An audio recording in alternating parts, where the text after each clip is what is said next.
The next Leonardo DiCaprio has yet to be crowned, and Robert Pattinson takes another shot at that coveted title. You're watching Beyond the Trailers review of The Rover. That looks good. Is this man your friend? Tell me where your brother is. He's going south, a long way from here. I'll take you to him, I promise. Your brother left you to die.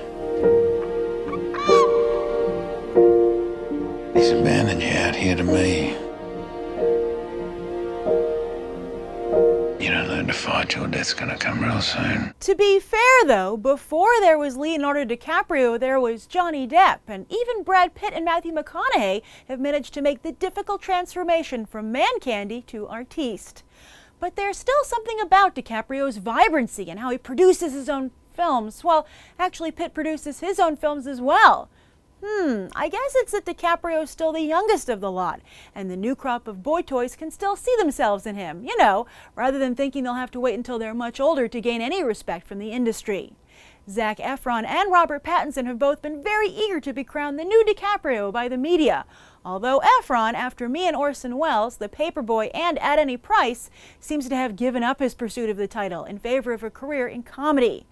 And so far, so good, as Neighbors debuted with a massive $54 million this summer. Speaking of spectacular summer box office debuts, Ansel Elgort just posted similar numbers with The Fault in Our Stars. Is he the new Leonardo DiCaprio?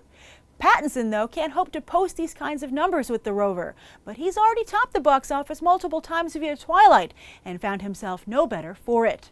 So, like DiCaprio with The Beach and McConaughey with his run of small indie picks, Pattinson is trying to do something much more basic, redefine himself as an actor. DiCaprio would likely not be where he is today if he hadn't paired up with Martin Scorsese, and Pattinson is trying to develop a similar relationship with David Cronenberg. He starred for the director in Cosmopolis, and now this year's Map to the Stars, which won the Best Actress award for Julianne Moore at Cannes. Could Pattinson find himself in an Oscar-nominated movie? He's also set to star in Queen of the Desert for Werner Herzog and Life for Anton Corbijn opposite Dane DeHaan.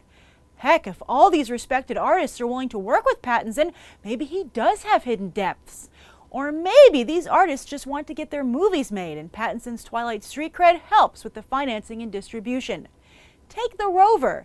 It's David Michôd's follow-up to his Oscar-nominated Animal Kingdom, and it stars Guy Pearce as well as up-and-comer Scoot McNairy. Yet all anyone can focus on is Pattinson's involvement. But he gets hardly any lines in the trailer. He certainly is showcased front and center, though, with little effort to sell the film to audiences on, say, the story. So is Pattinson's need for artistic integrity being exploited, or is he genuinely on the path to career redemption? Oh my God, save yourself. This was painful to sit through. Like, wow. It's one of the worst films I've ever seen. And these days, I have to see a lot of movies because when you review movies, you find yourself watching films that, right in the middle, you kind of think to yourself, I can't believe I have to watch this. And this was one of those films. And even though I've sat through a number of bad movies, actually, at this point, I've never fallen asleep during a film because I just, feel it's a matter of principle. You have to see what's there. It could get better. But that being said, I have fallen asleep in a film twice. The first was Anna Karenina, and the second was, you guessed it, The Rover. This film not only has no dialogue, but it has no story either. Nothing is developed or explored. It supposedly takes place in the future. I have no idea why.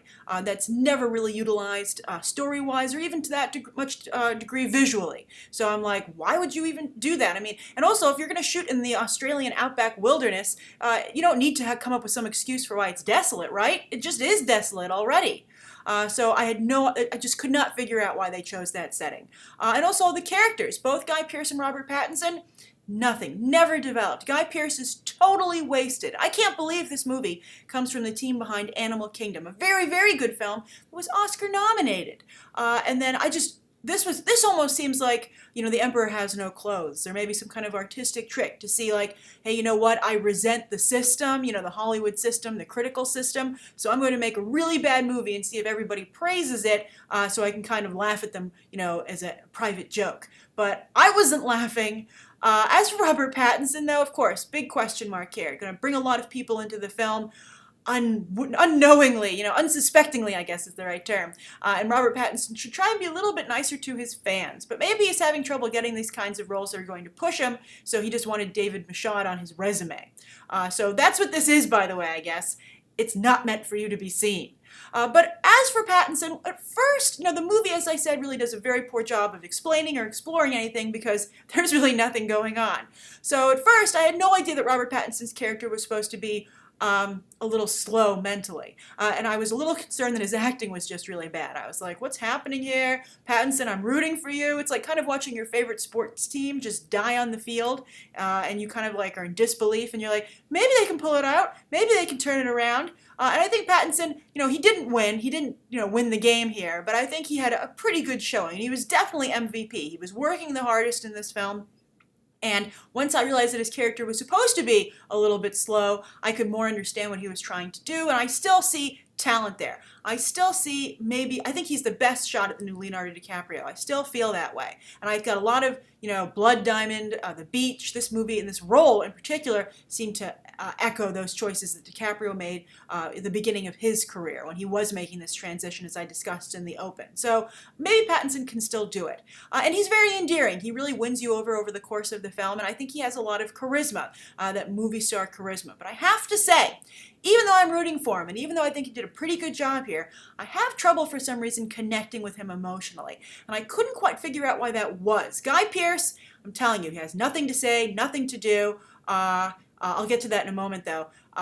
But his eyes, you can really connect with them. You can they say the eyes are the window to the soul, and it really helps in film because they're blown up really big, and you can really, it's like a picture window to the soul.